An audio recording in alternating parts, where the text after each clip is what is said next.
सुधा ma'am, आपको मालिक अपने केबिन में बुला रहे हैं।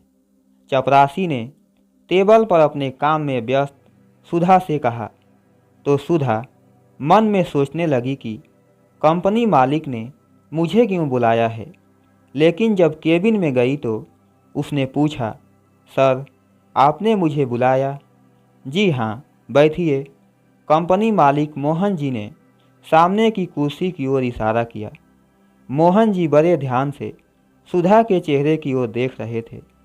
उसके मुंह पर सौम्य संतोष का भाव था। अचानक उन्होंने एक पेपर उसके सामने रखते हुए कहा, मिस सुधा, आपने दोबारा प्रमोशन से इनकार कर दिया। बड़ी हैरानी हुई। आज जहां ऑफिस में हर एक व्यक्ति पदोन्नति के लिए होड़ सी लगाए हुए हैं और एक आप हैं कि दूसरी बार इनकार कर रही हैं। आखिर कारण क्या है? सुधा बड़े निर्लिप्त भाव से मुस्कुरा उठी और बोली, सर, जिंदगी में इच्छाएं अनंत हैं।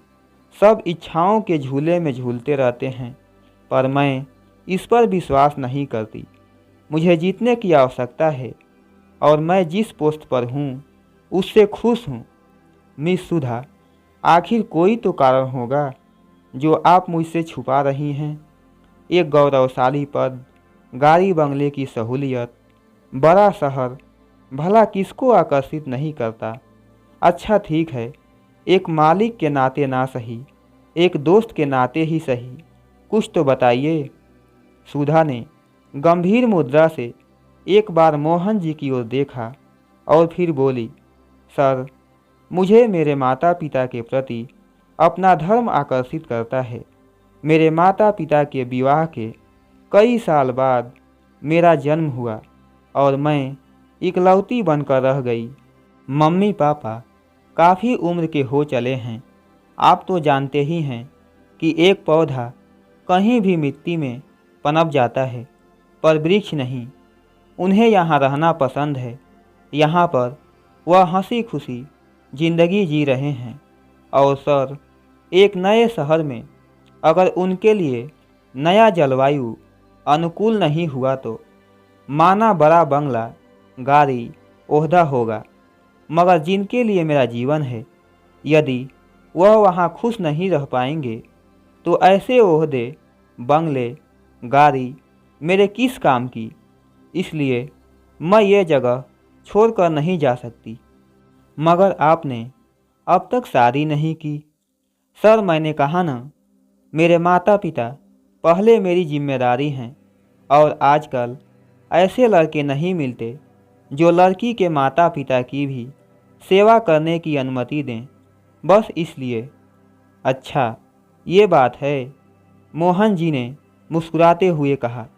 और फिर मोहन जी सुधा के धर्म निष्ठा पर मुग्ध हो उठे और उन्होंने अपना हाथ आगे बढ़ाया और कहा, क्या मुझसे शादी करोगी?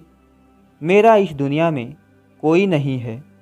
एक अच्छे जीवन साथी की अपेक्षा सबको होती है, जो मुझे अब तक नहीं मिली थी।